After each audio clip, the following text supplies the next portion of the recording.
Magandang buhay mga kamanlalakbay. Narito po tayo sa Katedral del San Miguel Arcangel dito po sa UP, Camong Isabela.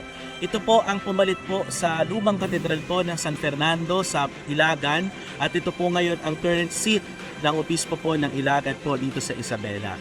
Nagsimula po itong gawin noong 2008. Ang papalipat po ang ating bishop from Ilagan to Camo. At ngayon po tinayo po itong katedral na ito at formal po tinanggap ng ating Santo Papa, Papa Francisco noong 2013. Ito po ay tinayo dahil po sa ginagawa po the 50th anniversary po ng Diocese of Ilagan na patunay po ng evangelization ng pananampalataya ng mga tao dito sa Isabela. Nakatutuwa po dahil nandito rin po ang bahay ng obispo at ilan pang mga establishment dito sa diocese. At isa rin pong special feature dito ay ang monumento po ng founder ng CICM congregation na si Father Theophil Verpist. Tara po, pumunta po tayo dito sa Katedral ng Camp.